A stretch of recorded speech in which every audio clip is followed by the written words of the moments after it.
Hello, friends. If you're curious about the movie Finch, released on November 5, 2021, you're in the perfect place. Don't forget to give this video a quick like, it really helps us out. And if you're new here, hit subscribe to stay updated on all the latest movie deep dives. Let's jump right in. There's something about post-apocalyptic films that captures the imagination. Maybe it's the vast, empty landscapes, the haunting silence of once bustling cities, or the struggle to find meaning in a world that's been stripped of everything familiar. But Finch isn't just another survival film about the end of the world. It's a heartfelt, deeply emotional journey that explores loneliness, hope, and the lengths we go to for companionship. Unlike the gritty, action-packed dystopian films that often dominate the genre, Finch takes a quieter, more introspective approach. It's not about fighting for survival against zombies or warring factions. It's about one man, his dog, and a robot built to ensure that love, trust, and connection don't vanish from the earth. Tom Hanks, in one of his most tender and moving performances, plays Finch Weinberg, a man who has spent years alone in a devastated world, searching for supplies and purpose while shielding his only friend, his dog, Goodyear, from the dangers that remain.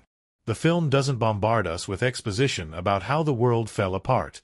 Instead, it unfolds gently, revealing the bleak yet strangely beautiful world Finch inhabits.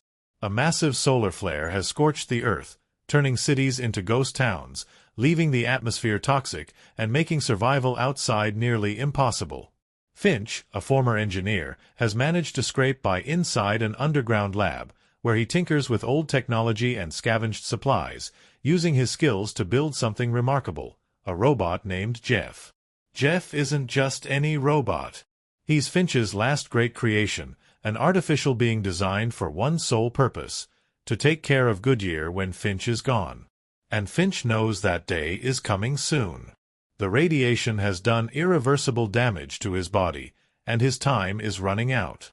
But leaving Goodyear alone in a world as cruel as this is unthinkable, so Finch does what any loving guardian would do. He builds a successor, someone who can carry on his responsibility, who can learn what it means to love, to protect, and to be more than just a machine. From the moment Jeff comes to life, the film shifts from a survival story into something more profound. Jeff, played through motion capture and voice work by Caleb Landry Jones, is clumsy, naive, and full of childlike wonder. He knows nothing about the world, about emotions, about trust. Finch is both his creator and his reluctant teacher, guiding him through the fundamental lessons of life. Not just how to walk, but how to care, how to listen, how to understand the unspoken bond between a man and his dog. As a massive storm threatens to wipe out what little sanctuary they have left, Finch, Jeff, and Goodyear embark on a road trip across the wasteland, heading towards San Francisco in search of safety. What follows is an emotional journey that is part adventure, part father-son story, and part existential meditation on what it means to be human. The landscapes they travel through are breathtaking in their desolation, abandoned highways littered with rusted cars, buildings half buried in sand, the sky painted in hues of gold and gray, a world both haunting and eerily peaceful in its emptiness. At first, Jeff is nothing more than a machine, a walking pile of circuits and metal struggling to understand his purpose. But as their journey unfolds, something changes. Jeff begins to learn. He asks questions, he mimics Finch's mannerisms, he makes mistakes, and most importantly, he starts to feel. He isn't just programmed to protect Goodyear, he wants to. And that, as Finch himself realizes, is what makes him truly alive. The road is not without its dangers. Though Finch has survived for years by being cautious and staying hidden, the world outside is unpredictable. Food is scarce, the sun is merciless, and the lingering presence of desperate survivors, a danger we never fully see but always feel, adds a quiet tension to their travels. Finch, weakened and aware of his mortality, grows sicker with each passing day, and Jeff is forced to step up faster than either of them anticipated. There's an urgency in every mile they cover, a countdown ticking away in the background, as Finch tries to pass on as much wisdom as he can before it's too late. But amidst the desolation, there are moments of humor and warmth. Jeff, with his awkward childlike enthusiasm, is an unexpected source of comedy, his misunderstandings of human expressions and behavior leading to moments that are both funny and deeply touching. His struggle to understand idioms, his attempts to bond with Goodyear, who is initially skeptical of this new metal companion, and his sheer excitement over small discoveries add lightness to what could have been an overwhelmingly somber film. And then, just as we become fully invested in this unlikely family, the film hits us with its most profound, heartbreaking truth. Finch's time is up. The moment we've been dreading arrives, and it's not dramatic or drawn out. It's quiet, inevitable, like the setting sun. But this is where Finch truly shines, because it doesn't leave us in despair. By this point, Jeff is not the same robot Finch built in his lab. He has learned, he has grown, and in his own way, he has become more than just a machine. He has become something closer to human. The final act of the film is a testament to the power of love, even in the darkest of worlds. Jeff fulfills his purpose, taking Goodyear under his care, proving that Finch's effort, his love, and his lessons were not in vain. It's a passing of the torch unlike any other, a moment that reminds us that even in a broken world, kindness and connection can endure.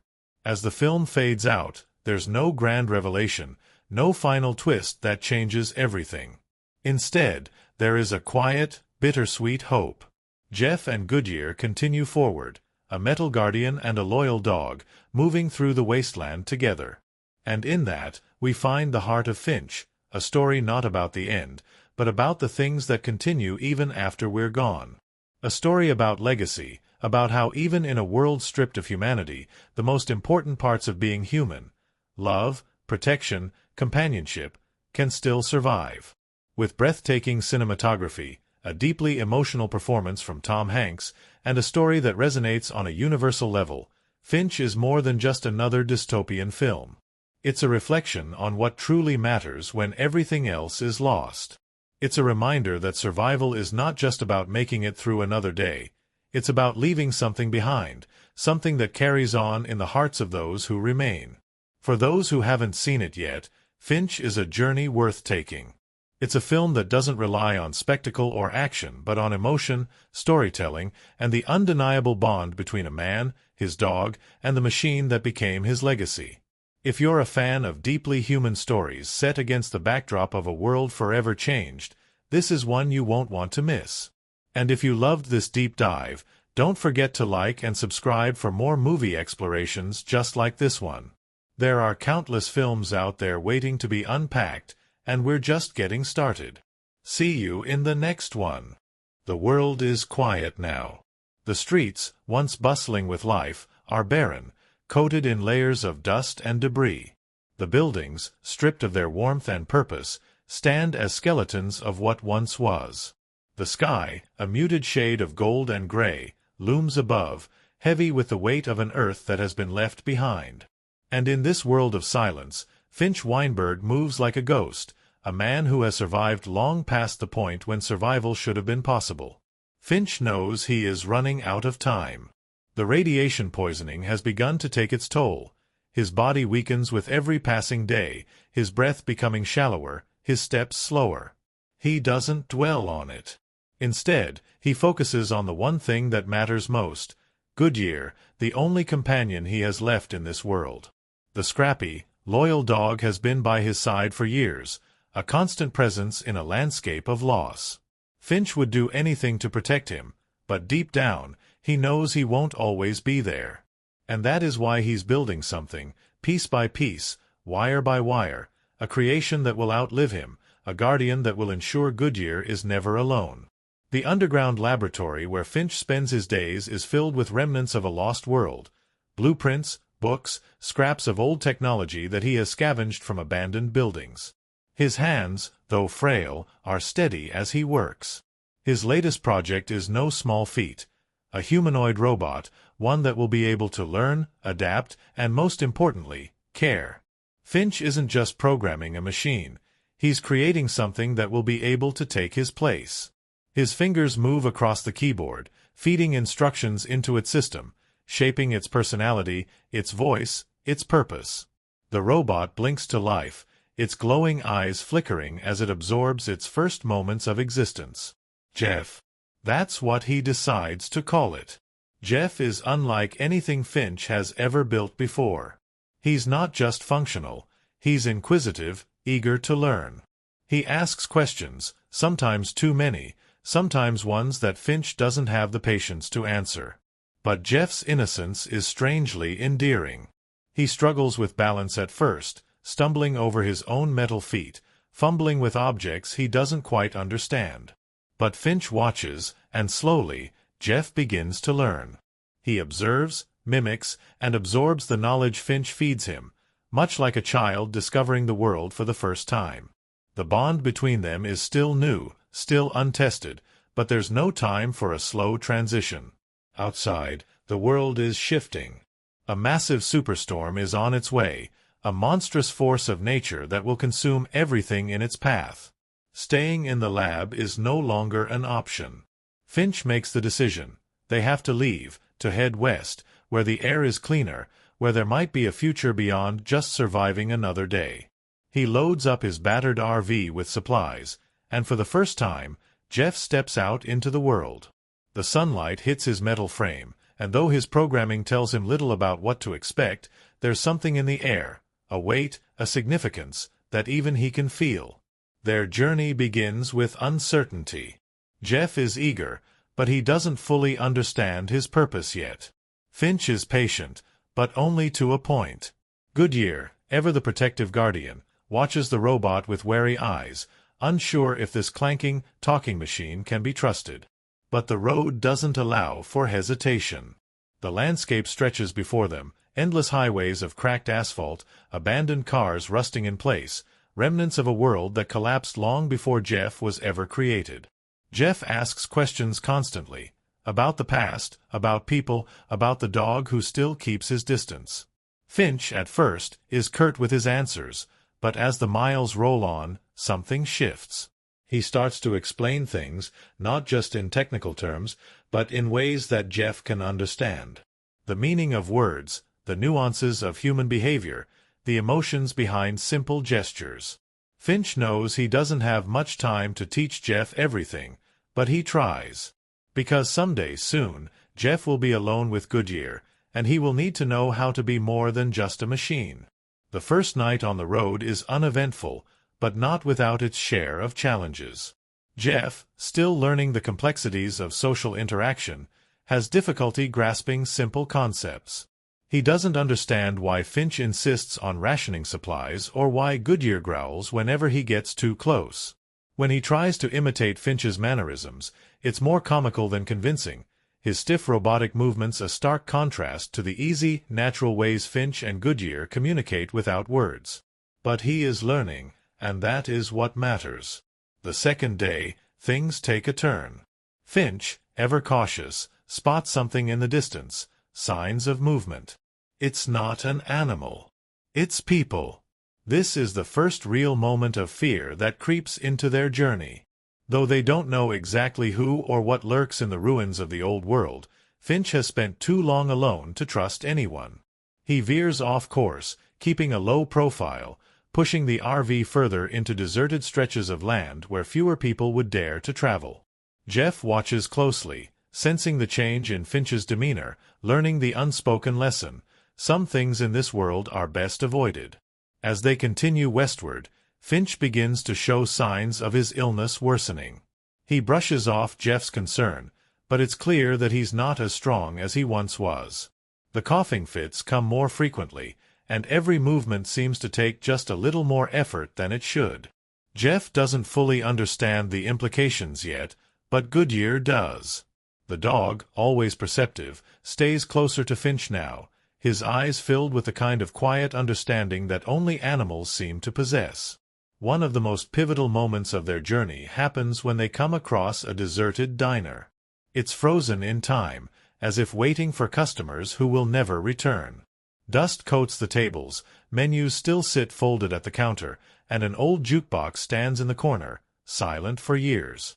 Finch, despite his weariness, takes a moment to look around, as if he's searching for something familiar, something that reminds him of the world that once was. Jeff, ever curious, wanders through the space, touching objects, processing details, and then, for the first time, Jeff makes a decision of his own. He walks to the jukebox, examines its buttons, and figures out how to make it work. The music that bursts forth is sudden, unexpected. The melody fills the empty space, and for a moment, the post-apocalyptic silence is broken. Finch turns to Jeff, surprised, then something remarkable happens. He smiles. It's small, fleeting, but it's there. In that moment, Jeff has done something that Finch didn't anticipate. He has found a way to bring something back to life, to pull something joyful from the ruins of the past. But the moment doesn't last. As night falls, the storm that Finch had feared begins to close in. The wind howls, the sky darkens, and the road ahead becomes treacherous. The RV shakes under the force of the elements, and for the first time, Jeff must step into the role he was created for. Not just an observer, not just a student, but a protector. Finch, weakened and struggling, hands over more responsibility. He tells Jeff to drive. It's a simple command, but for Jeff, it is monumental. He grips the wheel with robotic precision, his sensors analyzing the path ahead. He grips the wheel with robotic precision, his sensors analyzing the path ahead. The storm rages around them, but Finch places his trust in Jeff, watching as his creation takes control, guiding them forward through the chaos. It is a test of everything Jeff has learned, everything Finch has taught him. And as they push onward, one thing becomes clear. Jeff is more than just a machine now. He is something else, something more. As the night stretches on, the storm threatens to consume them.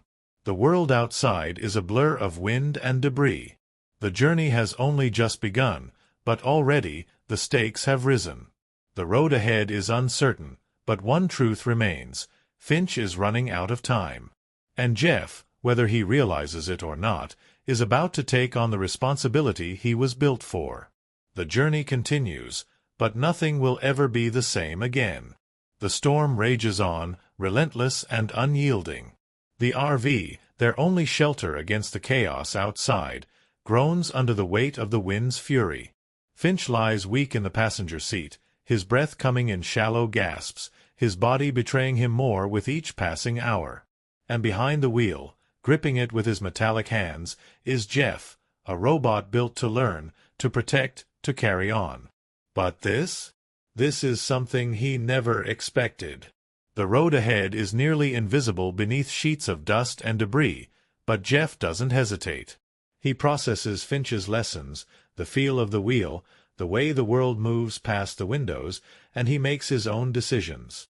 He doesn't just follow commands anymore. He adapts. He adjusts his speed, calculates new routes, avoids hazards. He is doing something Finch hoped for but never truly believed would happen. He is becoming capable of taking care of himself. Goodyear, curled up near Finch, watches Jeff with wary eyes, still unsure if this strange metal creature can be trusted. Finch, too weak to do much else, finally acknowledges the truth. Jeff is ready. Maybe not completely, maybe not perfectly, but enough. He has no choice but to trust him now. By morning, the storm has passed, leaving the landscape even more barren than before. The road stretches out before them, lonely and endless. Finch knows he is nearing the end. He doesn't speak of it, but the signs are there. He sleeps more, eats less, his movements slow and deliberate. Jeff watches, confused at first, then troubled. He processes the data, compares it to what he knows about living beings, and though he doesn't fully understand the gravity of what's happening, he senses that something is slipping away. As they continue westward, Finch makes an effort to teach Jeff more than just survival skills. He tells him about human nature, about emotions, about why people do the things they do. He shares stories from his past, memories of childhood, of a life before the sky turned against them. Jeff listens intently, recording every word, every inflection, storing it all inside him like a vault of fading moments. Finch isn't just programming him anymore. He is passing down pieces of himself. Then comes the moment that changes everything. They find a deserted town, eerily intact, untouched by the decay that has swallowed most of the world. Finch steps out of the RV, his body trembling with effort, and Jeff follows, hesitant, sensing that something about this place matters. They explore cautiously, moving past abandoned shops and hollow homes. And then they find it, a clothing store, the windows still displaying faded mannequins dressed in forgotten fashion. Inside, Jeff watches as Finch picks up a jacket, examines it, then sighs, placing it back down. It is a simple moment, but something about it weighs heavily in the air. Finch turns to Jeff, hesitates, and then makes a request: help him pick out some clothes. Jeff is puzzled, unsure why this matters when survival is all that should concern them. But he does as he is asked, carefully selecting items as Finch guides him. It isn't until later, when they return to the RV, that Jeff understands. Finch isn't choosing for himself. He is choosing for Jeff. That night, as Finch sits under the open sky, staring at the stars that no longer shine as brightly as they once did, he finally says the words he has been holding back. "You're going to have to take care of him now." Jeff doesn't respond right away. He processes the statement, cross-referencing it with everything he knows. But there is no data, no calculation that makes sense of what he is feeling. Something inside him tightens, an unfamiliar sensation. A word he learned but never thought he'd experience. Fear. He doesn't say it, but Finch sees it in the way he hesitates, in the way his movements become less mechanical, more deliberate. "You'll be fine," Finch assures him. And so will he. The next day, Finch doesn't wake up. Jeff doesn't understand at first. He tries speaking to him, then shaking him lightly. But Finch doesn't respond. The realization sets in slowly, painfully. He was built to learn, but nothing in his programming prepared him for loss. He looks to Goodyear, who stays close to Finch's unmoving form, silent, his ears lowered. The dog understands. Jeff waits. Maybe Finch will wake up. Maybe he is just resting. But as the sun rises higher, and the world remains still, it becomes clear that Finch is gone. For the first time, Jeff is alone. He doesn't know what to do at first. His programming tells him to wait, but Finch had always told him to move forward. So, with careful hands, he gathers Finch's belongings, folds the jacket they picked together, and carefully lays it beside him. Then, finally, he turns to Goodyear, who watches him with guarded eyes. Jeff kneels. "I will take care of you." The journey does not end there. Jeff, now fully in control, continues westward, not because he was told to, but because he chooses to. He drives with a steadiness that was once unthinkable for him. He calculates dangers before they arise. He monitors Goodyear's health, ensuring he is fed, protected, cared for. They reach San Francisco days later, and for the first time, Jeff sees what Finch had been hoping for, a place where the air is cleaner, where the world is not entirely lost. The Golden Gate Bridge stands in the distance, a symbol of something that once was, and maybe, something that could be again. Jeff stops the RV, stepping out with Goodyear by his side. He looks out at the vastness before him, feeling something he never thought possible: peace. He reaches into his storage compartment, pulling out something he had saved, Finch's old jacket. He places it on himself, adjusting it carefully. It does not fit perfectly, but that does not matter. It is his now, a piece of his creator, a piece of the man who gave him life. And then, with Goodyear at his side, Jeff takes his first step into the unknown, not as a robot built to serve, but as something more. As someone who learned what it meant to live. The world may be broken, but as long as he keeps moving, as long as he remembers, Finch will never truly be gone. And neither will hope. Finch Weinberg is a man who has outlived the world he once knew. When the sky turned against humanity, when the air grew thick with poison and the streets became silent, he somehow managed to endure. But what's the point of survival if there's no one left to share it with? That's the question that lingers beneath every choice he makes. He is not a hero, not in the traditional sense. He does not fight against the forces of destruction, nor does he seek to rebuild civilization. He is a man who simply exists, waiting for the inevitable. He does not fight against the forces of destruction, nor does he seek to rebuild civilization. He is a man who simply exists, waiting for the inevitable, clinging to the one thing that makes survival worth the effort: Goodyear, his dog, his only family. Tom Hanks gives Finch a kind of quiet brilliance, portraying a character whose intelligence is evident in the way he has managed to stay alive all these years, but whose heart is revealed in the way he loves. He is not just a survivor, he is a man who cares deeply. Everything he does is for Goodyear, from scavenging supplies to building a robot with the sole purpose of ensuring the dog will never be alone. Finch is dying, and he knows it, but his story is not about his own survival. It is about leaving behind something that matters. Finch is practical, methodical. He does not waste words, and his actions are always deliberate. But beneath his weary exterior, there is warmth, humor, and even a bit of stubbornness. He is patient with Jeff, teaching him not just how to function, but how to be more than just a machine. He grows frustrated with Jeff's mistakes, yet never gives up on him. The slow transformation in their relationship, from creator and creation to something closer to a father and son dynamic, is what makes Finch such a compelling character. He is a man who has lost everything, yet he finds himself again through the simple act of teaching, of passing on knowledge, of preparing something beyond himself to carry on.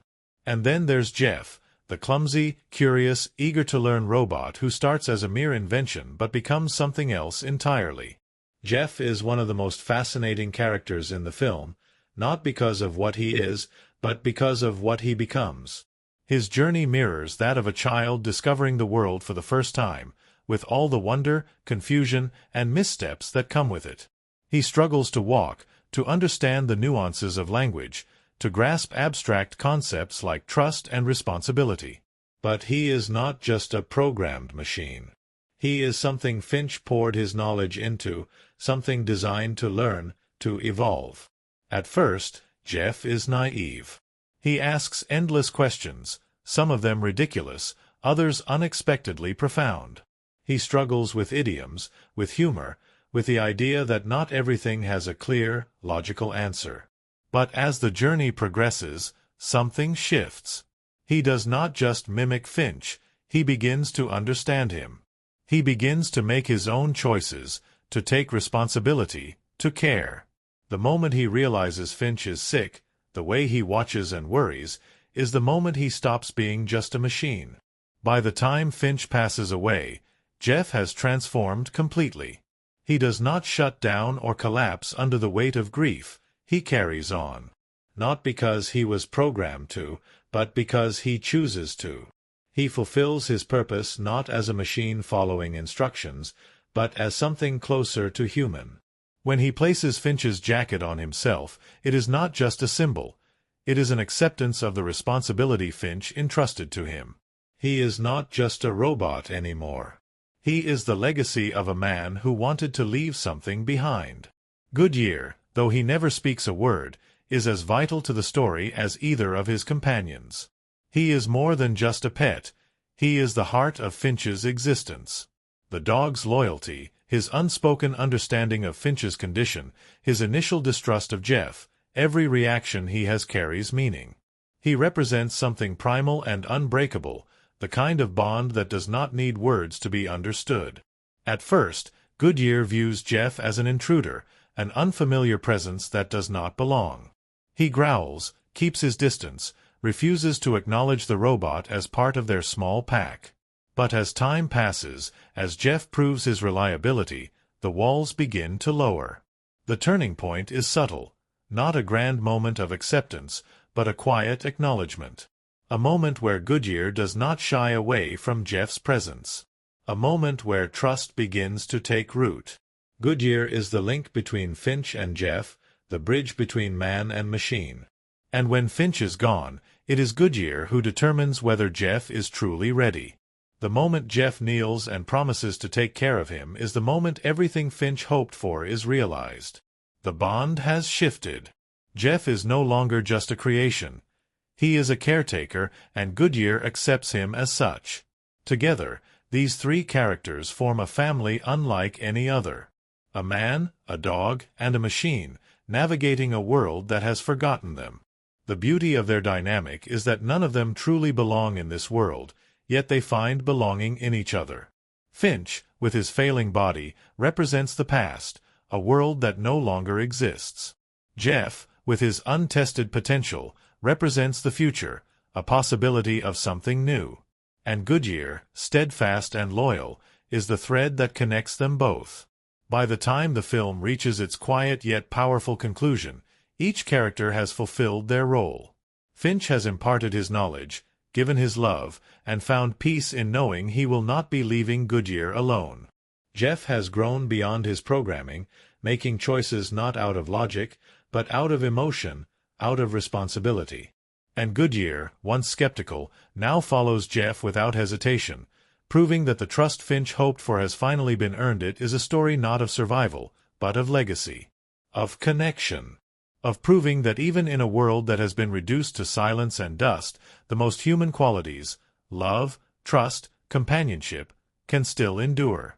The making of Finch was an unusual journey from the start, much like the film's quiet, introspective tone in a genre that so often leans into spectacle and chaos. A post-apocalyptic film without explosions, without warring factions, without zombies. Just a man, a dog, and a robot learning to be something more. But behind the heartfelt story, behind Tom Hanks' performance and the stunning visuals of A World Left Behind, there were strange and fascinating moments that shaped the movie into what it became. One of the most unexpected aspects of Finch was that it was filmed almost entirely indoors. Despite the vast landscapes, the ruined cities, the abandoned roads stretching endlessly under a sun-scorched sky, the majority of what audiences see on screen was carefully crafted inside a soundstage. The production team used a combination of green screens and practical sets to create the illusion of a sprawling wasteland, a choice that made filming more controlled but also more surreal.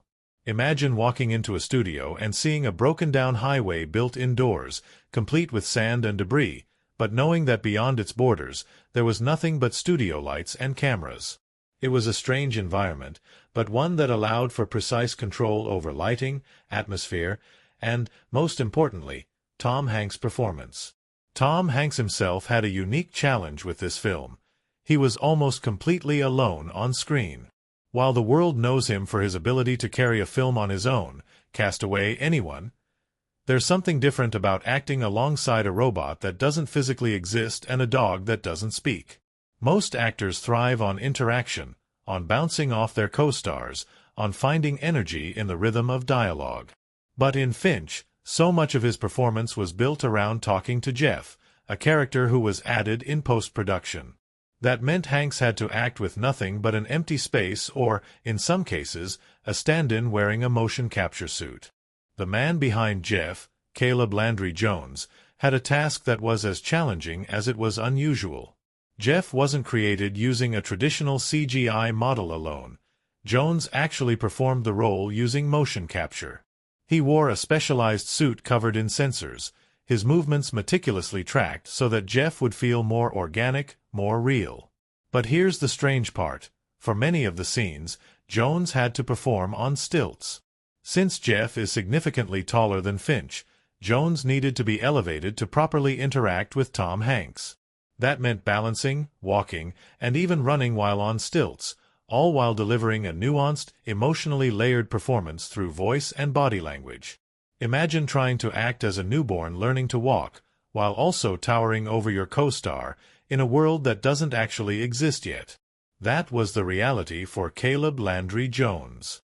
Even more fascinating was the design of Jeff himself. Unlike many movie robots that are sleek, intimidating, or heavily armored, Jeff was designed to look almost fragile, unfinished, with exposed wiring and limbs that didn't quite move with perfect precision. The goal was to make him feel vulnerable, something more akin to a newborn fawn than a battle-hardened machine. His design was inspired by real-world robotics, with special attention to the way newly built artificial intelligence often moves in clumsy, unpredictable ways. The filmmakers even studied real experiments in humanoid robotics to make Jeff's learning process feel authentic. Every awkward step, every slight hesitation in movement was intentional, mirroring the way real robots struggle with balance and coordination. But what about Goodyear, the loyal and expressive dog at the heart of the story? It might surprise audiences to learn that Goodyear was played by not just one, but two different dogs. The primary dog actor, a rescue named Seamus, was chosen for his expressive face and ability to bond with Tom Hanks. However, there were a few scenes where another dog was used for specific stunts or actions that Seamus wasn't trained for. Despite being an integral part of the film, Goodyear's presence presented one of the biggest challenges during filming. Working with animals on set is always unpredictable, and since Goodyear had to react naturally to Jeff, a character who wasn't physically present, it required careful planning and training. In some scenes, the filmmakers used a small robotic puppet version of Jeff for Goodyear to interact with, helping the dog understand where to look and how to react. Other times, a trainer would stand just off camera, guiding Seamus with subtle commands to create the illusion of his bond with both Finch and Jeff. The result was seamless, but behind the scenes, it was a delicate dance between human, machine, and animal instincts. One of the strangest occurrences during production was how eerily close Finch came to mirroring real-world events. Originally titled Bios, the film had been planned for a theatrical release in 2020, but then the world changed. The COVID-19 pandemic shut down theaters, forcing delays across Hollywood, and suddenly, a film about isolation, about a man struggling to survive in a world where humanity had vanished, felt uncomfortably timely. When Finch was finally released in 2021, it resonated in ways the filmmakers had never anticipated. Viewers connected with Finch's loneliness, his need for companionship, his fear of what comes next. The film wasn't meant to be about a world dealing with the aftermath of a global catastrophe. But in many ways, that's exactly what it became. Another little-known fact about the film is that it was directed by Miguel Sapochnik, best known for his work on Game of Thrones. Sapochnik had crafted some of the most intense, large-scale battle sequences in television history, including the legendary Battle of the Bastards episode. And yet, in Finch, he took a completely different approach, one that was slow, thoughtful, and intimate. It was a shift that surprised many fans of his past work, but it showcased his ability to tell deeply personal stories even within grand, visually stunning settings. Perhaps the strangest and most ironic detail of Finch is the fact that despite being a film about a journey across a sun-scorched, desolate wasteland, the actors never actually traveled through one. Unlike films that take crews into real deserts or abandoned towns, Finch was meticulously crafted through a mix of CGI, digital backdrops, and carefully constructed practical sets. Every ruin, every cracked highway, every ominous sky was built with technology rather than found in the real world. The only journey that truly happened was inside the characters. Finch's slow acceptance of his fate, Jeff's transformation into something more than a machine, and Goodyear's eventual trust in his new caretaker. Looking back, the creation of Finch was just as much a technical marvel as it was a story about humanity. From a robot played on stilts to a dog acting alongside a character that wasn't even there, from an abandoned world built entirely on sound stages to a release that eerily paralleled real-world isolation, the film was full of surprises both on and off-screen. But perhaps the strangest fact of all is that a movie set in a lifeless world, starring only a handful of characters, could feel so profoundly alive. There are movies that grab the audience's attention with spectacle, explosions, and grand moments of triumph. And then there are films like Finch, where the most significant moments are quiet, where meaning is found not in action sequences but in the spaces between words, in a glance, in the weight of an unspoken realization. It's a film that doesn't rely on dramatic twists or shock value but instead unfolds gently, like a story whispered at the end of the world. Its most powerful moments sneak up on you, lingering in the mind long after the credits roll. When examined critically, these moments reveal layers of meaning, each one contributing to the film's emotional core and the larger questions it asks about survival, connection, and what it truly means to be human. One of the most significant moments in Finch happens before the journey even begins, when Finch powers on Jeff for the first time. This isn't just the creation of a machine, It's the first step in a transformation, not just for Jeff but for Finch as well. At the start, Jeff is nothing more than a collection of parts, a series of circuits and lines of code, but Finch treats him as something more. There's an almost parental sense of patience in the way he guides him, teaches him, corrects him. The moment Jeff stumbles while learning to walk, struggling to maintain his balance, it becomes clear that this is not a typical human-robot relationship. Finch doesn't just see Jeff as a tool. He sees him as something that must be nurtured, something that must grow. From a critical perspective, this moment establishes the film's central theme, creation and legacy. Finch, knowing he is dying, is not just trying to survive. He is trying to leave something behind. And Jeff, clumsy and naive, represents the uncertainty of the future. This isn't just about teaching a machine to function. It's about ensuring that something will remain when Finch is gone. It is a moment of quiet desperation, masked by humor, by the awkwardness of Jeff's first steps, but beneath it lies something far more profound, a man shaping the world's last legacy with his own hands. As the journey progresses, another crucial moment comes when Jeff and Finch first encounter signs of other survivors. As the journey progresses, another crucial moment comes when Jeff and Finch first encounter signs of other survivors. The tension is immediate. Finch has survived by avoiding others, by staying hidden, by trusting no one. When he spots signs of movement in the distance, he reacts not with curiosity, but with fear. He diverts their course, refusing to take risks, teaching Jeff that survival means staying away from people. This is a significant turning point because it reinforces Finch's isolationist mindset while also setting up a contrast to Jeff's eventual growth. Finch is a man who has learned not to trust, who has built walls around himself, while Jeff is something new, something still open to possibility. Critically, this event also comments on the state of the world. Unlike many post-apocalyptic films where survivors form factions, where power struggles dominate, Finch offers an eerier alternative, one where danger is felt more than it is seen. There are no villains here, no monstrous gangs hunting down the weak. Instead, the threat is silence, the unknown, the possibility of what other desperate people might do. By never directly showing this danger, the film makes it even more unsettling. Finch doesn't need to tell us what happened to humanity. His paranoia says it all. One of the most emotionally charged moments in the film comes in the abandoned diner, where Jeff unknowingly gives Finch a fleeting glimpse of something lost. It is a simple scene. They find an old jukebox. Jeff, curious and eager to impress, figures out how to make it work. Music floods the empty space, a sound that hasn't been heard in years, and for a brief moment, Finch is transported. He doesn't speak, doesn't explain what the song means to him, but his expression says everything. It is a reminder of the world that once was, of the joy that existed before everything fell apart.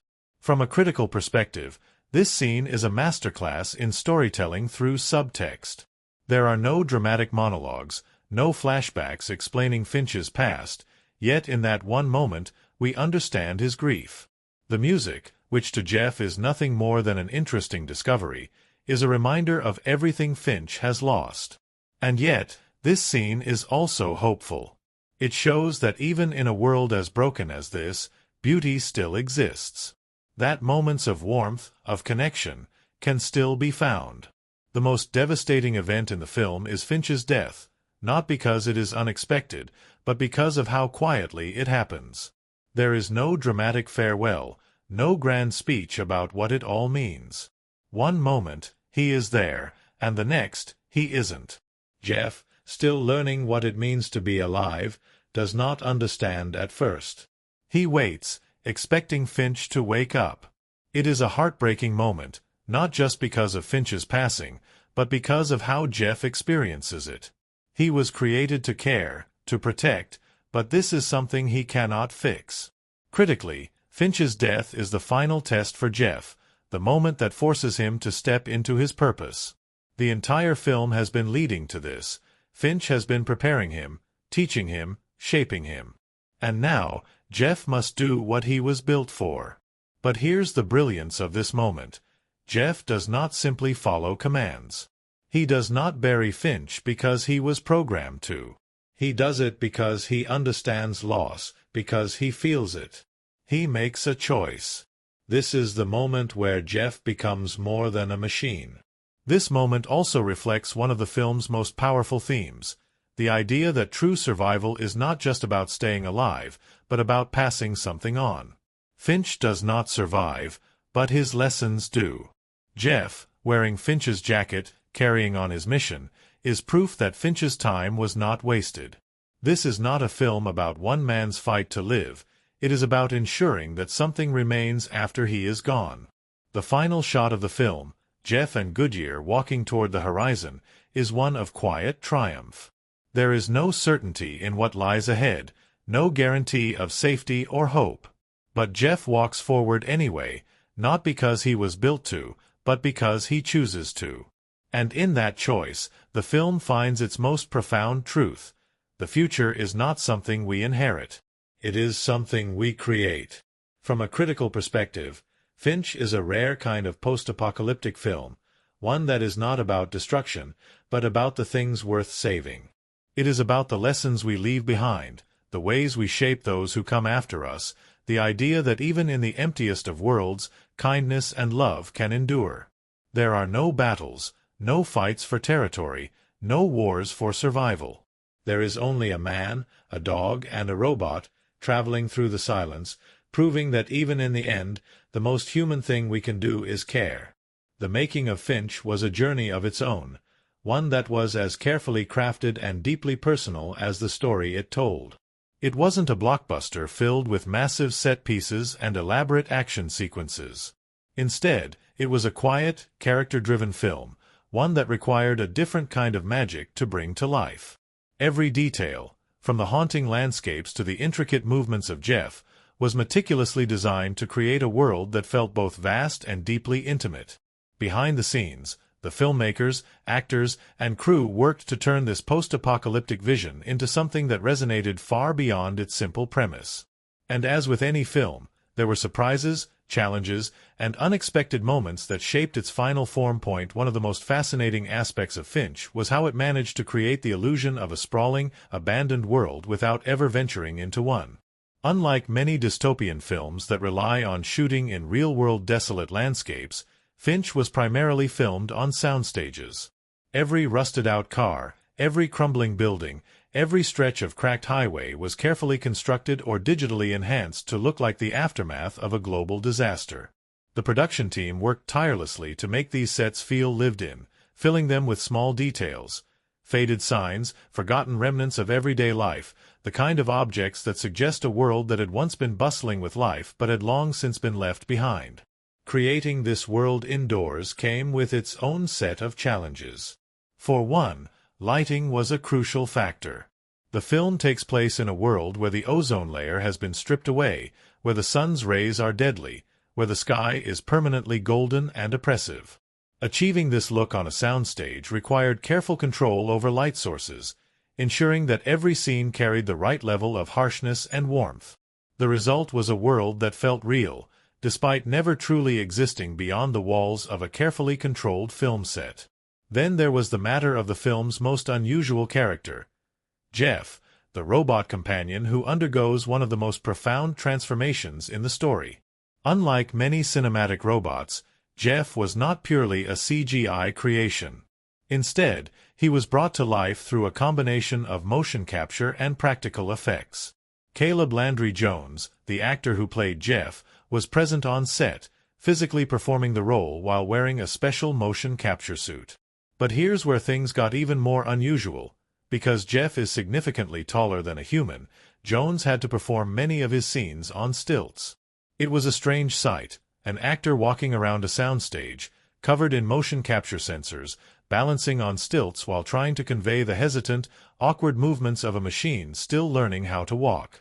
There were moments when he would stumble, moments when his robotic gait became a little too convincing and he would lose his balance entirely.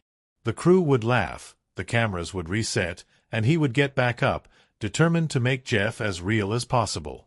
Even though Jeff was digitally enhanced in post-production, much of his physicality was shaped by Jones' on-set performance. He studied the way real humanoid robots move, how they hesitate before taking a step, how their balance isn't always perfect, how they process new information in a way that seems almost childlike. Jeff wasn't just programmed to learn. He looked like he was learning in real time, something that made him feel more organic, more believable, despite being made of wires and circuits. Tom Hanks, of course, was the heart of the production. Carrying the film almost entirely on his own, he had to create chemistry with co-stars who either didn't physically exist yet, Jeff, or couldn't respond with words, Goodyear. It wasn't the first time Hanks had starred in a film where he was largely alone. His performance in Castaway had already proven his ability to command a screen with little dialogue or interaction. But Finch was different. This wasn't just a survival film. It was a story about mentorship, about preparing something beyond oneself to carry on. Hanks reportedly worked closely with Caleb Landry Jones to develop their on-screen relationship, despite the fact that Jeff's final form would be entirely digital. They rehearsed their scenes as if Jeff were physically present, allowing Hanks to react naturally to Jeff's growing intelligence and emotional depth. In some scenes, a practical stand-in for Jeff was used, sometimes a prop, other times just a physical marker for Hanks to direct his gaze toward. But it was his ability to create emotional depth in a world where so much was artificial that truly carried the film. And then there was Goodyear, the loyal, protective dog who served as Finch's last true connection to the world.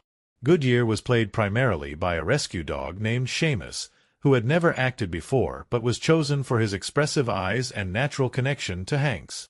Working with animals on set is always unpredictable, and Seamus was no exception. There were days when he simply refused to follow commands, when he decided he wasn't interested in the scene and would wander off in the middle of a take.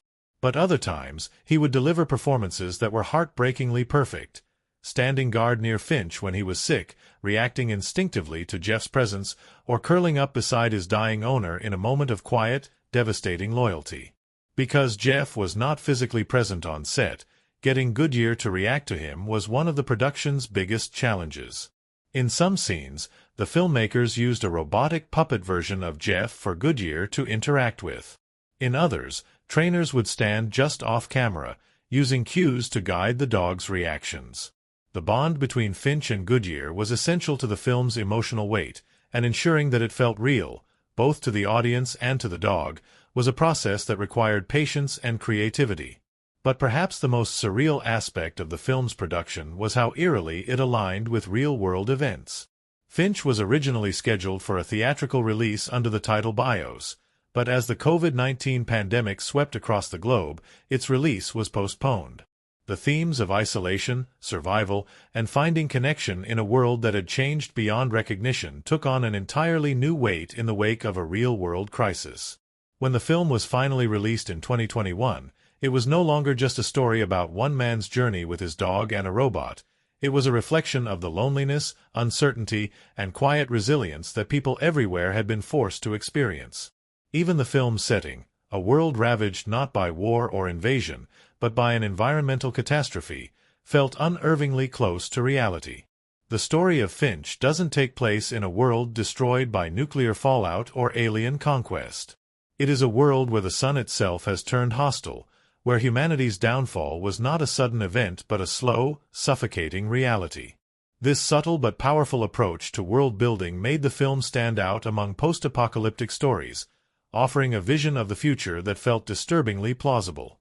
From its carefully constructed sets to its innovative approach to character creation, from the unexpected comedic moments on stilts to the heartfelt performances that carried the weight of its themes, Finch was a film shaped as much by its behind-the-scenes challenges as it was by its story. It may not have been a traditional sci-fi epic, but it was a film that required just as much technical ingenuity, just as much creative problem-solving, and just as much heart. And in the end, that heart is what made Finch resonate. Not the vast digital landscapes, not the perfectly executed visual effects, but the simple, universal story at its core. The story of a man who knows his time is running out and a machine learning to carry on in his place. The world of Finch is one of stillness, of empty roads stretching toward a horizon where nothing waits, of cities reduced to skeletons, and skies burned gold by a sun that has become humanity's greatest enemy. There is no bustling noise of civilization, no crowds, no voices, only the sound of the wind sweeping through abandoned streets, the hum of an RV's worn-out engine, and the occasional shuffle of a man, his dog, and a machine traveling through what's left. It is a setting that feels vast and endless, yet at the same time, suffocating and small. The entire world is open, but there is nowhere safe to go. This setting is not just a backdrop. It is an active presence in the story, shaping every moment, every interaction, every decision Finch makes. The world he lives in is not a world meant for human survival anymore. It is harsh, unforgiving, poisoned by radiation and stripped of life. The streets he walks through, the ruins he scavenges, they all tell a silent story of what came before. Clothing left folded in store windows, cars frozen in traffic, the remnants of a world that once thrived but is now nothing more than an echo. One of the most striking elements of Finch is its use of color and light to reinforce the reality of this world. Unlike many post-apocalyptic films that lean into desaturated, gray palettes to emphasize decay, Finch paints its landscapes in rich, golden hues. The sky is not just lifeless, it is overexposed, searing, a constant reminder that the very thing that once sustained life is now what has destroyed it. The lighting is intense, almost unnatural in its glow, giving everything an eerie beauty, as though the world itself has been frozen in an eternal late afternoon. It is breathtaking, but it is also deadly. The cinematography leans heavily into wide, sweeping shots that capture the sheer emptiness of the world. When Finch stands in the middle of an abandoned city, he is dwarfed by his surroundings, a tiny figure swallowed by an expanse of concrete and decay. The frame makes him look isolated, vulnerable, reinforcing his reality. He is one of the last of his kind, wandering through a world that no longer belongs to him. But the film does not just rely on these wide shots. It frequently pulls in close, capturing the small, intimate details, the dust settling on a forgotten book, the way the light filters through broken windows, the way Finch carefully examines an old can of food as if it were something. These close-ups remind us that despite the grand scale of destruction, it is the little things, the remnants of human life, that hold the most meaning. The journey itself is defined by the landscape they travel through, and each setting carries its own unspoken weight. The underground lab where Finch has survived for years is dark, claustrophobic, filled with the hum of outdated machinery and the soft glow of makeshift lamps. It is not a home, it is a shelter, a place of necessity rather than comfort. The RV, in contrast, is Finch's true sanctuary. It is his world on wheels, his only tether to something resembling control. The interior is cluttered but functional, filled with scavenged supplies, maps, and reminders of a life spent in transit. But once Finch, Jeff, and Goodyear leave that last bit of security behind, the world opens up to something that feels endless and uncertain. The ruined cities they pass through feel eerie in their silence, yet familiar in their decay. There are no bodies, no direct signs of violence, just an overwhelming sense that everything was abandoned in a hurry, as if the world was suddenly called away and never returned. This absence of life makes the environment feel even more unsettling. The greatest horror is not what's there, it's what's missing. One of the most visually haunting locations in the film is the deserted diner. It is a place frozen in time, tables still set, chairs still tucked in as if waiting for customers who will never come. The dust has settled thick, but the air is undisturbed. The diner is a relic, a reminder of a world that once thrived on routine, on simple joys like a morning cup of coffee and idle conversation. When Finch and Jeff walk through it, they are not just passing through a location, they are stepping into a memory, one that neither of them fully belongs to. And when Jeff accidentally triggers the jukebox, filling the room with music that hasn't been heard in years, the contrast between past and present is heartbreaking. It is a moment that captures the film's essence, the beauty of what once was, and the ache of knowing it will never be again. The road itself is its own kind of character in Finch. The highways stretch endlessly, cracked and covered in the remnants of a world long gone. Each mile they cover takes them further from what little safety Finch had, into uncertainty, into the unknown. The cinematography shifts as they travel. At first, the shots are more static, measured, as if reflecting Finch's reluctance to leave his controlled environment. But as they move forward, the camera begins to move more fluidly, capturing the sense of motion, of change, of a journey that is no longer just about reaching a destination, but about transformation. Weather plays a crucial role in shaping the film's mood as well. The storm that forces them to flee their original shelter is not just a narrative device. It is a force of nature that makes the world feel hostile and unpredictable. The swirling clouds, the howling winds, the way the landscape is swallowed in dust and debris, it all serves to remind us that this is a world where survival is never guaranteed. But beyond the storm, beyond the destruction, there are moments of peace, moments where the light softens, where the wind is nothing more than a whisper against the RV's windows. These quiet moments, where Finch and Jeff sit under the vast golden sky, are just as powerful as the moments of chaos. They remind us that even in a world as broken as this, there is still beauty to be found. The use of sound in Finch is just as intentional as its visuals. The silence is deafening, stretching between dialogue and movement, reinforcing just how alone Finch truly is. There is no background noise of distant traffic, no hum of electricity, no murmur of life just outside the frame. The absence of sound is a constant presence in itself, making every small noise, the creak of the RV, the rustle of wind, the soft panting of Goodyear, feel amplified, significant. And then there is Jeff's voice, a voice that begins as robotic, awkward, uncertain, but slowly evolves into something more natural, more human. The progression of Jeff's speech patterns is subtle but crucial. It mirrors his growth, his understanding, his transformation from machine to something more. By the end of the film, his voice carries warmth, emotion, something that Finch himself had once believed a robot could never have. The final setting of the film, when Jeff and Goodyear reach the coast, is one of quiet triumph.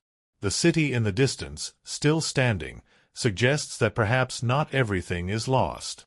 But more importantly, the open horizon, the vastness of the ocean, represents something that has been missing from their entire journey: possibility.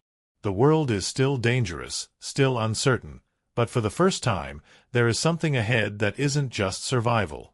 It is a new beginning. Finch uses its setting not just as a backdrop, but as a reflection of its characters. The environment shifts as they change, the lighting mirrors their emotions, the silence speaks as loudly as their words. It is a film where every frame carries weight, where the loneliness of an empty world is felt in every lingering shot, where hope and despair exist side by side in every golden sunset.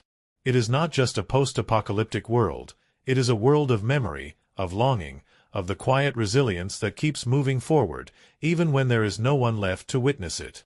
Filming Finch was unlike the production of most post-apocalyptic films. There were no sprawling outdoor sets in actual abandoned cities, no dangerous stunt sequences requiring elaborate choreography, and no massive cast to coordinate. Instead, it was an intimate and deeply personal filmmaking experience, with a small but dedicated crew working to bring an emotionally charged story to life. It was a production that required careful attention to detail, seamless integration of practical and digital effects, and, most importantly, a strong bond between the key players involved, especially Tom Hanks, the real dog playing Goodyear, and the team responsible for making Jeff feel as real as possible. At the heart of the film was Tom Hanks, who carried nearly every scene on his shoulders. Unlike most productions where actors feed off each other's performances, Finch had Hanks acting in isolation for much of the film. His only co-stars were a CGI robot that didn't yet exist and a dog that, while real, couldn't give verbal feedback or adjust its performance to match his emotional delivery. It was a challenge unlike any he had faced before, but if there's one actor known for thriving in solitary roles, it's Hanks.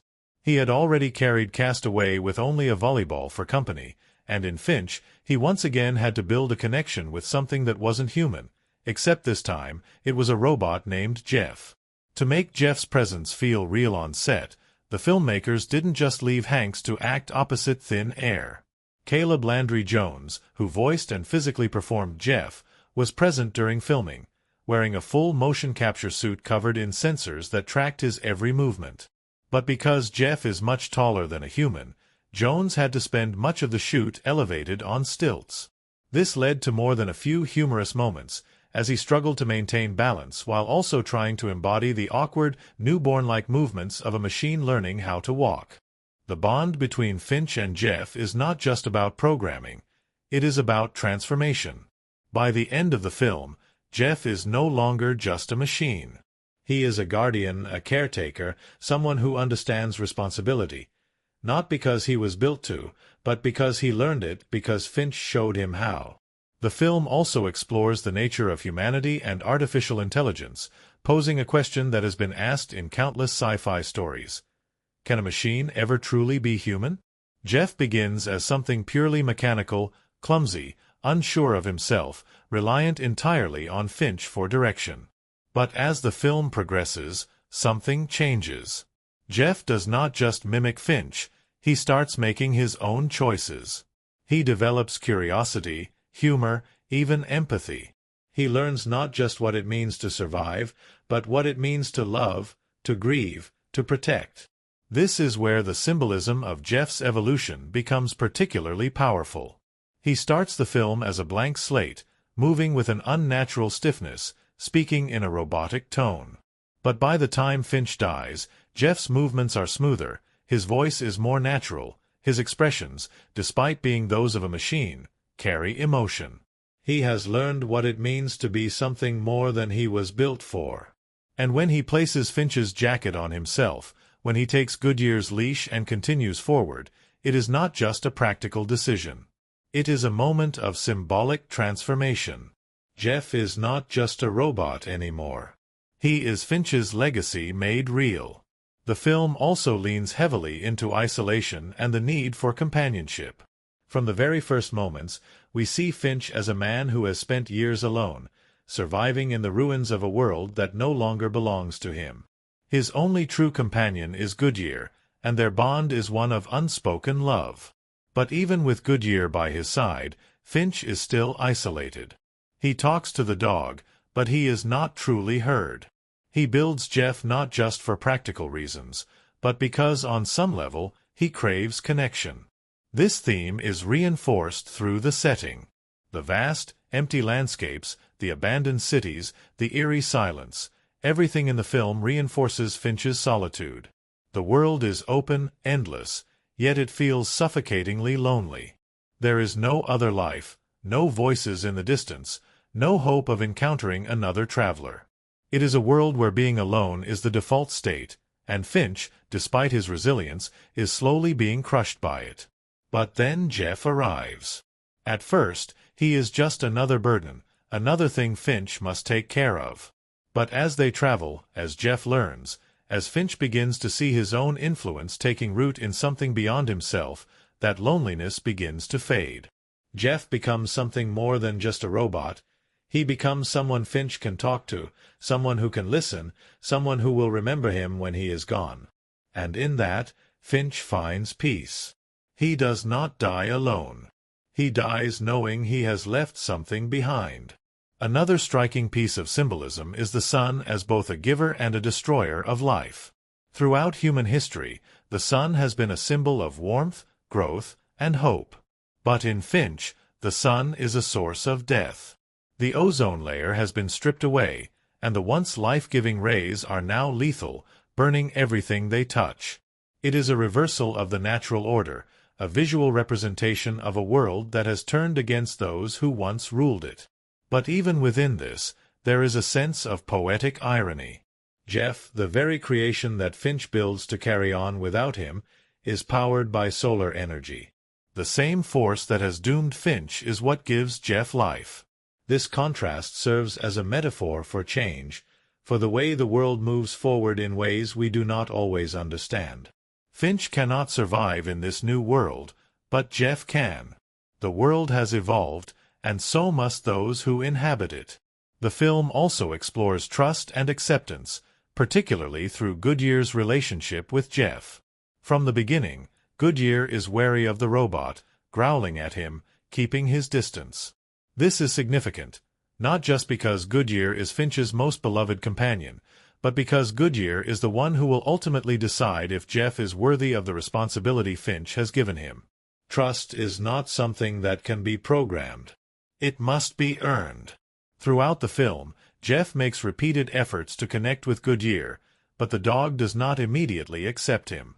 It is only through Jeff's persistence, through his small acts of care, feeding Goodyear, watching over him, learning how to interact without fear, that the bond is finally formed. And in the final moments, when Goodyear willingly follows Jeff, it is the ultimate sign that Jeff has truly become what Finch hoped he would be. It is not just Finch who needed to believe in Jeff, it was Goodyear. And when that trust is finally given, it is the final validation that Jeff is ready. Finally, the film carries a theme of hope through continuity. It is easy to look at the world of Finch and see only loss, only endings. But the film argues that even in the face of destruction, something always carries on. Finch does not survive, but his lessons do. The world may be broken, but Jeff and Goodyear are still moving forward. The final shot, of the two of them walking toward an uncertain future, is one of quiet optimism. It does not promise an easy road, but it does promise that the journey continues. This is what makes Finch so much more than just another post-apocalyptic survival story.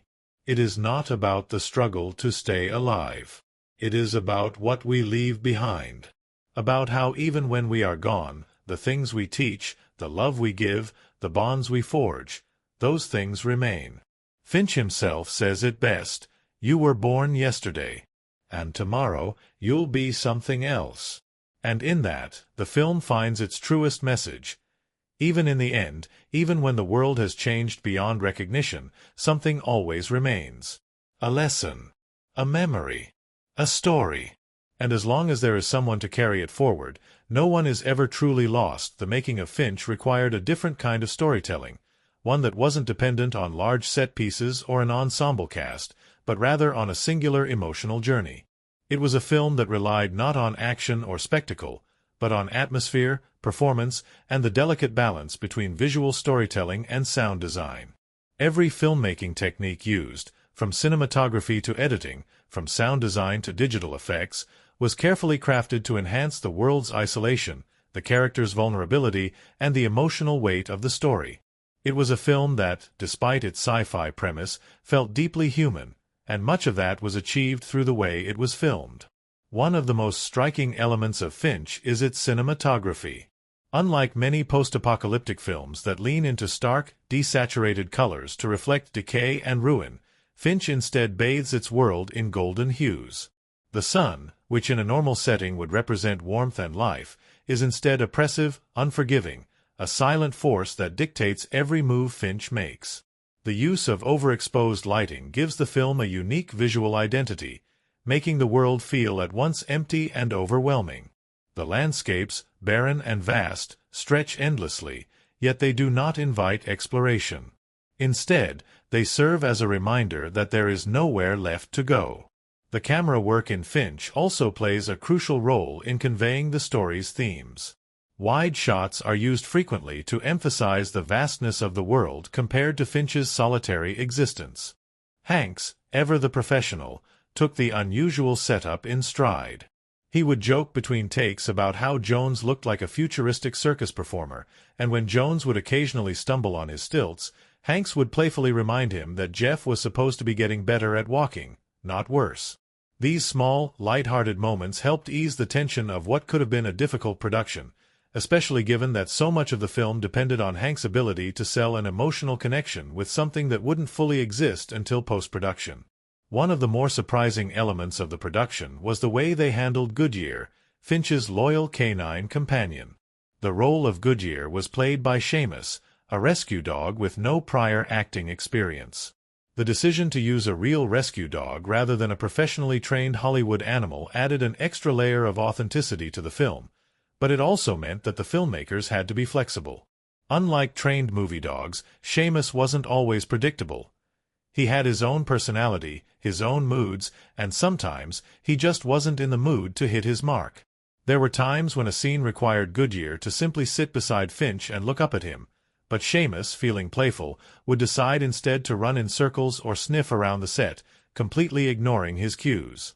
The trainers would try to coax him into position with treats, but Hanks, instead of getting frustrated, would roll with it, adjusting his performance to accommodate whatever Seamus did naturally. This approach resulted in some of the film's most touching moments. Scenes where Goodyear nuzzles Finch or rests his head on his lap weren't always planned. They happened because Hanks and the filmmakers allowed Seamus to just be a dog, which made his bond with Finch feel all the more genuine. Of course, working with a real dog also presented technical challenges. Since Jeff was not physically on set, the filmmakers had to find creative ways to get Seamus to react to a character that wasn't there. In some cases, they used a robotic stand-in for Jeff, essentially a mechanical puppet that could move slightly so that Seamus had something tangible to interact with. In other cases, trainers stood off-camera, using subtle cues to guide Seamus' gaze in the right direction. Despite these challenges, the final film makes it feel as though Goodyear truly forms a relationship with Jeff, something that was achieved through patience, clever editing, and a lot of post-production magic. The biggest challenge of filming Finch wasn't the acting or the technical logistics, it was creating the film's world. Unlike other post-apocalyptic movies that shoot in real abandoned locations, Finch was shot almost entirely on sound stages. The vast, empty landscapes, the sun-scorched highways, the ruined buildings, they were all meticulously designed, blending practical sets with digital enhancements to create a world that felt real yet desolate. Achieving the film's signature look, a world that is both visually stunning and hauntingly barren, required careful manipulation of light and color. The film's cinematography leans heavily into golden hues, emphasizing the idea that the sun itself is now a threat. Every outdoor scene had to be carefully lit to give the impression of an overexposed, unforgiving environment. This meant that even though the actors were filming indoors, they had to behave as though they were stepping into an environment where the heat and radiation were oppressive, where every moment outside was a risk. Hanks was particularly mindful of this, adjusting his movements and expressions to reflect Finch's exhaustion and caution. He would often ask the director how intense the heat was supposed to feel in each scene, ensuring that his body language, whether he was shielding his face, squinting against the light, or moving sluggishly, matched the reality the filmmakers were trying to create. Perhaps the strangest coincidence surrounding the film's production was how eerily relevant its themes became by the time it was released. Originally scheduled for a theatrical release in 2020 under the title BIOS, the film was delayed due to the COVID-19 pandemic. Suddenly, a movie about a man navigating isolation, preparing something beyond himself to carry on, took on a whole new meaning. When Finch finally made its debut in 2021 on Apple TV+, audiences connected with it in a way that no one had anticipated. The film's themes of loneliness, companionship, and survival in a world that had changed forever resonated with viewers who had spent months, sometimes years, cut off from the world as they once knew it. The idea of finding meaning in small moments, of cherishing connection in whatever form it came, of preparing for an uncertain future, these were not just elements of Finch's story. They were reflections of what so many people had experienced firsthand. Despite being a quiet, introspective film, Finch was a technical feat, from the integration of motion capture with live-action performances to the creation of a visually unique post-apocalyptic setting. The filmmakers faced constant challenges in making the world feel real while keeping the focus on its intimate, emotional core.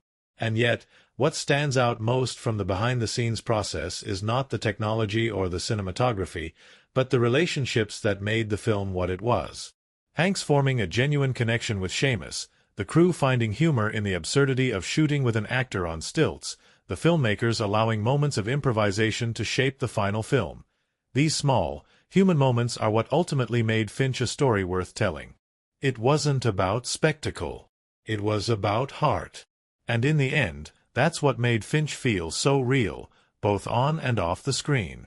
The story of Finch is, at its core, a meditation on what it means to be human in a world where humanity itself has all but disappeared. It is a film about survival, but not in the way one might expect. There are no violent struggles, no desperate battles over resources, no rival factions fighting for control of a crumbling world. Instead, Finch is a quiet, deeply introspective film about connection, legacy, and the lessons we leave behind when we know our time is running out. Every moment, every detail, is infused with meaning, shaping a narrative that is not just about the end of the world, but about the small, enduring pieces of it that refuse to fade away. One of the film's most powerful themes is legacy and the act of passing the torch. Finch is a man who knows he is dying. The radiation from the sun has poisoned his body, and there is no miracle cure waiting for him. But rather than fighting against the inevitable, he chooses to focus on what comes next. He builds Jeff not for himself, not as a companion to ease his loneliness, but for Goodyear, to ensure that the one being he loves most in this world will not be left alone when he is gone. This theme is woven into every aspect of the film. Finch is not just teaching Jeff how to function. He is teaching him how to care, how to make decisions, how to carry on without him. There is something deeply human in this act, something reflective of the way parents pass down knowledge to their children, of how mentors shape their students. Finch is not simply creating a machine. He is leaving behind a part of himself, ensuring that his love, his wisdom, and his responsibility for Goodyear do not end with his own life. The camera work in Finch also plays a crucial role in conveying the story's themes. Wide shots are used frequently to emphasize the vastness of the world compared to Finch's solitary existence. When he walks through abandoned streets or drives his RV across the wasteland, he is a small figure in a massive, empty space. This visual choice reinforces his isolation, making the audience feel just how alone he truly is. But then, in moments of intimacy, when Finch interacts with Goodyear or Jeff, the camera moves in close, capturing the details of their expressions, the small moments of connection. These shifts in framing subtly communicate the contrast between loneliness and companionship, between the vast emptiness of the world and the tiny but meaningful relationships that still exist within it. The film's editing follows this same philosophy, deliberate, patient, and immersive. There are no rapid cuts, no chaotic action sequences.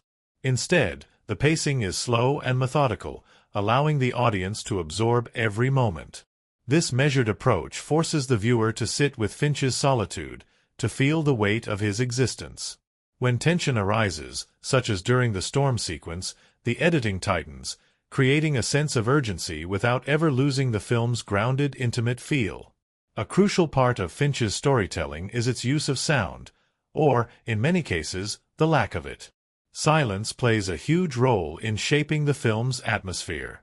In a world where human civilization has vanished, the absence of sound is almost louder than any dialogue. There is no background noise of city life, no hum of distant traffic, no voices in the wind. The quiet is oppressive, making every small sound, the creak of the RV, the rustling of debris, the soft whir of Jeff's mechanical movements, feel significant. But when sound does come in, it does so with purpose. The score, composed by Gustavo Santaolalla, is subtle yet deeply emotional. It does not overpower the film but instead gently underscores its most poignant moments. The music often swells in moments of connection, when Finch teaches Jeff a lesson, when Goodyear shows trust, when the trio shares a rare moment of peace. It is never manipulative but rather acts as an extension of the emotions already present on screen. One of the most impactful uses of sound in the film comes in the abandoned diner scene. When Jeff accidentally activates the jukebox, the sudden burst of music feels almost intrusive.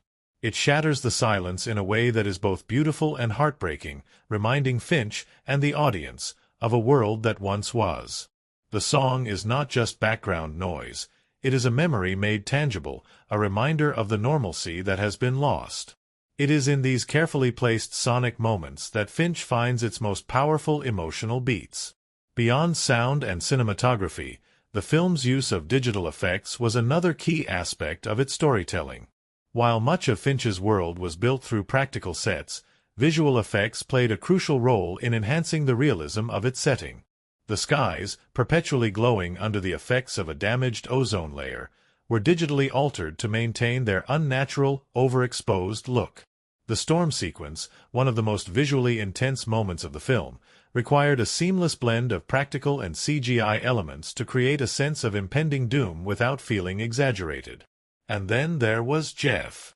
Unlike traditional CGI robots that are designed to be sleek, polished, and futuristic, Jeff was deliberately made to look unfinished, vulnerable.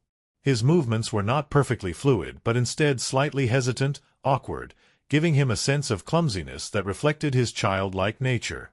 Bringing Jeff to life was one of the greatest challenges of the film, requiring a combination of motion capture, practical effects, and post-production animation. Caleb Landry Jones, who performed as Jeff on set, wore a full motion capture suit covered in sensors. In some scenes, he acted on stilts to match Jeff's height, while in others, only his facial expressions were captured and later translated onto Jeff's robotic face. The decision to have Jeff performed rather than fully animated gave him a sense of presence that was crucial to the film's emotional impact. Instead of reacting to a green screen or an imaginary figure, Tom Hanks was able to interact with a real actor, allowing for genuine chemistry between Finch and Jeff.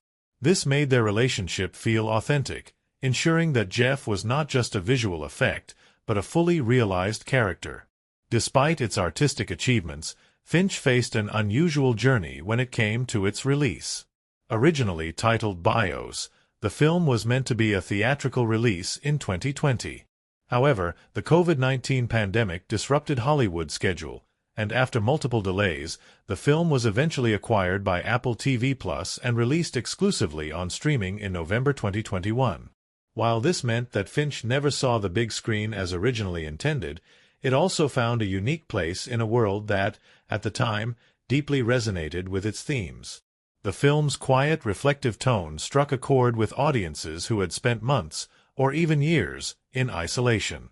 Finch's struggle to maintain hope, his desire for companionship, and his acceptance of his own mortality mirrored the experiences of many who had been forced to confront loneliness and uncertainty during the pandemic. While Finch may not have been a box office sensation, it became something arguably more impactful, a story that arrived at just the right time, offering a quiet kind of solace to those who needed it. Critically, Finch received praise for its emotional depth and Tom Hanks' performance, though some reviews noted its slow pacing and unconventional approach to the post-apocalyptic genre. While it lacked the action and intensity that many expect from films set in a dystopian future, it was precisely this restraint that made it stand out. It was not a film about the end of the world. It was a film about what remains when everything else is gone. The filmmaking techniques used in Finch, from its sweeping yet intimate cinematography to its careful sound design, from its deliberately raw visual effects to its patient, immersive editing, all worked together to create a world that felt both empty and full of meaning. It was a film that didn't need grand spectacle to tell a powerful story.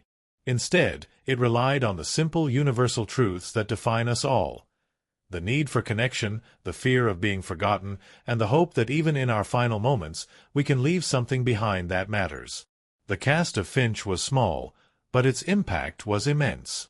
Unlike most films that rely on ensemble performances, Finch was almost entirely carried by one man, Tom Hanks. It was a role that demanded more than just acting. It required presence, the ability to make an audience feel every emotion, every moment of loneliness, every fleeting bit of hope. It was a performance that had to be intimate yet grand, subtle yet powerful, and as always, Hanks delivered. His portrayal of Finch Weinberg was not just about survival. It was about resilience, about the quiet, unspoken fear of leaving nothing behind, and about the beauty of forming a connection even in the loneliest of places. In interviews, Hanks spoke about what drew him to the role. He had always been fascinated by stories of survival, of human endurance, of characters who are forced to find meaning in solitude. But Finch was different. In interviews, Hanks spoke about what drew him to the role. He had always been fascinated by stories of survival, of human endurance, of characters who are forced to find meaning in solitude. But Finch was different. It wasn't just a survival story. It was a story about love, about the act of teaching, about the responsibility of passing something on. Hanks described Finch as a man who had already accepted his fate long before the audience meets him. There is no fight left in him, no illusions of hope. He is simply a man fulfilling his last duty, making sure that Goodyear, the only living thing that has ever truly depended on him, will not be left alone. Hanks, who is known for playing deeply human characters, connected with Finch on a personal level. In one interview, he spoke about how the character reminded him of the way parents prepare their children for the world, how they pass on their wisdom, knowing that one day they will no longer be there to guide them. "We all have to make sure someone or something keeps going after we're gone," he said. That's what Finch is doing. He's not trying to save the world. He's just trying to save one small piece of it. For Caleb Landry Jones, who played Jeff, the role was unlike anything he had ever done before. While audiences never saw his face on screen, his performance was crucial in bringing Jeff to life. Unlike traditional voice acting, Jones didn't just provide lines for Jeff. He physically performed the role using motion capture, wearing a full-body suit covered in sensors that tracked his every movement. In some scenes, he walked on stilts to match Jeff's height. In others, he focused solely on capturing Jeff's awkward, hesitant mannerisms, his first uncertain steps, his struggle to understand human behavior, his eventual transformation into something more than just a machine. Jones described the experience as both thrilling and exhausting. Unlike a typical acting role, where he could rely on facial expressions and subtle body language, playing Jeff required a different kind of performance. Every movement had to be deliberate, calculated, designed to show Jeff's evolution from a mechanical creation to something that could almost be considered human. "It was like playing a newborn," Jones said. "At first, Jeff doesn't know anything. He doesn't know how to move, how to balance, how to interact. But as the film goes on, you start to see him grow. He becomes less robotic. He starts making choices. And by the end, he's something else entirely." One of the most touching aspects of the film was the relationship between Finch and Goodyear, played by Seamus, a rescue dog who had never acted before. Working with animals on set is always unpredictable, but Seamus quickly bonded with Hanks, which made their on-screen relationship feel natural. Hanks, a lifelong dog lover, made sure that Seamus felt comfortable on set, often spending time with him between takes, playing and feeding him treats. In interviews, the film's director, Miguel Sapochnik, mentioned that some of the most heartfelt moments in the film, such as Goodyear resting his head on Finch's lap or looking at him with quiet understanding, weren't planned. They were simply real moments of connection between Hanks and Seamus, caught on camera. Audiences were deeply moved by this bond, with many viewers admitting that Goodyear was one of the film's most emotionally resonant elements. People who had lost pets, who understood the unbreakable loyalty between a human and their dog, found themselves in tears watching Finch do everything in his power to ensure Goodyear would be safe after he was gone. It was this aspect of the story that hit audiences the hardest. More than the setting, more than the science fiction elements, more than even Finch's own fate. It was the simple, universal fear of leaving behind a loved one. When Finch was finally released on Apple TV Plus in November 2021, it was met with a range of reactions. Many critics praised Tom Hanks' performance, calling it one of his most tender and understated roles. His ability to convey so much emotion in a film where he was often the only human on screen was widely recognized as one of the film's greatest strengths. The cinematography, the sound design, and the unique approach to post-apocalyptic storytelling were also praised, with many reviewers noting that Finch felt different from the usual bleak, action-packed dystopian films. Instead of focusing on destruction and despair, it focused on connection, on memory, on the small, quiet acts of kindness that make survival meaningful. However, not all critics were as enthusiastic. Some felt that the film's pacing was too slow, that it lacked the urgency or high stakes typically associated with sci-fi survival stories. There were those who wished the film had explored more of the world outside of Finch's journey, who wanted to see more of what had happened to humanity rather than focusing solely on this one small pocket of existence.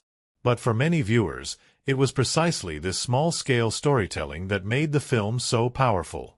Audience reviews told a different story than the critics. While some viewers did find the film's slow, introspective nature to be a bit too drawn out, the majority of those who connected with Finch did so on a deeply personal level. Social media was flooded with posts about how the film made people cry, how it reminded them of their own pets, how it made them think about the legacies we leave behind. Many people, especially those who had recently lost loved ones, found Finch to be an unexpectedly cathartic experience. One audience member wrote, "I lost my father this year, and this movie broke me." Watching Finch prepare for his own passing, making sure that the things he loved would be cared for. It was all too real. But it was also beautiful. It reminded me that even when we're gone, the things we do, the love we give, it stays behind. That's what Finch was doing. That's what my father did for me. Another viewer shared, as someone who has a rescue dog, I couldn't stop crying. Finch wasn't just trying to survive for himself. He was trying to make sure his best friend would be okay when he was gone. That's all any of us can hope for, isn't it? That the ones we love will be okay without us. It was this emotional impact that truly defined Finch's legacy. It wasn't a film about the apocalypse.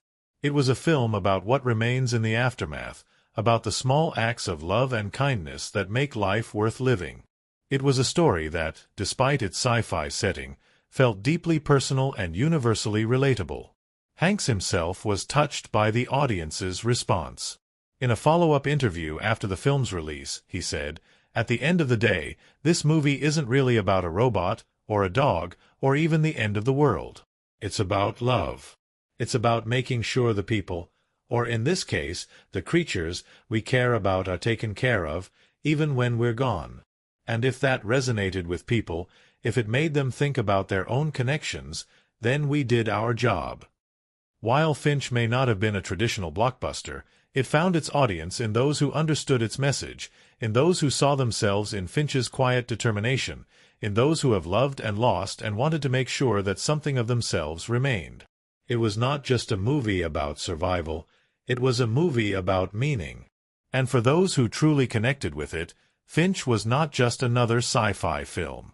It was something far more profound. And for those who truly connected with it, Finch was not just another sci-fi film. It was something far more profound. The story of Finch is not just a film about the end of the world. It is a journey, a reflection, a quiet meditation on what it means to leave something behind.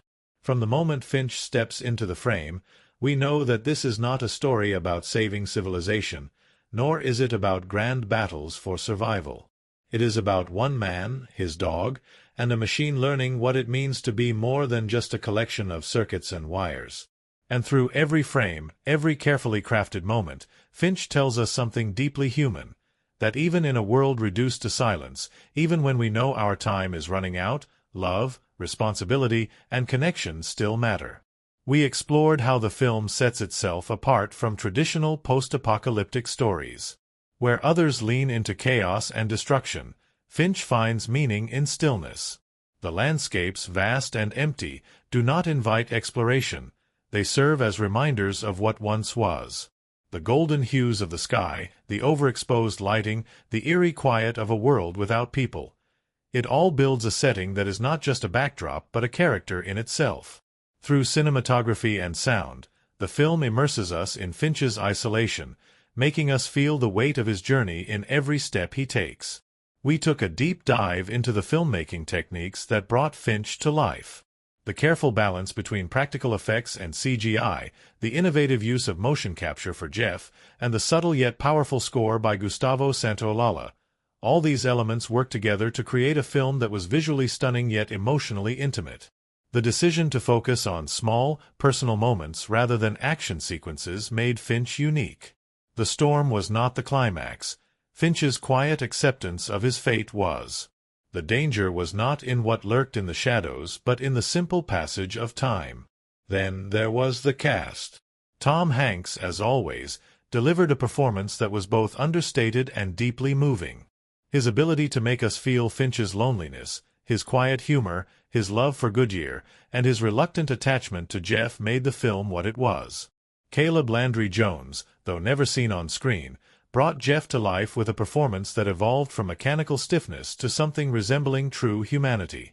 And of course, there was Seamus, the real-life rescue dog who played Goodyear, whose presence added a layer of authenticity that no CGI creation ever could. We also explored the deeper themes of Finch, from legacy to trust, from the fear of being forgotten to the hope that something of us will carry on. Finch's relationship with Jeff was more than just creator and creation. It was teacher and student, father and son. Finch was not trying to fix the world. He was trying to make sure that Goodyear, the only being he had left, would not be alone. Jeff's journey was one of transformation, proving that even something built from metal and code could learn to care, to choose, to carry on not because he was programmed to, but because he wanted to. And then there was the audience. Finch did not set out to be a blockbuster, but it found its audience among those who understood its message. People who had lost loved ones, who had experienced isolation, who knew what it was like to care for a pet as though they were family. These were the people who connected with Finch's story.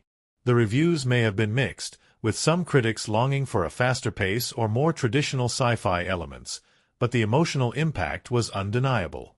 Viewers spoke of how the film made them cry, how it reminded them of their own experiences, how it made them appreciate the relationships they had. Ultimately, Finch is a film about the things that endure. It is about the lessons we leave behind, about the way love extends beyond our own existence. It is about how even when the world has fallen silent, the echoes of what we have done, who we have loved, what we have taught, continue forward. And in the final shot, as Jeff and Goodyear walk toward an uncertain future, we are reminded that the journey does not end when we are gone. It carries on in those we have touched. If you've enjoyed this deep dive into Finch, there is so much more to explore. Movies, like stories, have layers waiting to be uncovered, hidden details, behind-the-scenes insights, emotional truths that resonate beyond the screen. If you love exploring films in a way that goes beyond the surface, don't forget to like this video and subscribe for more. We have countless stories to analyze, countless journeys to take together, and this is just the beginning. See you in the next one.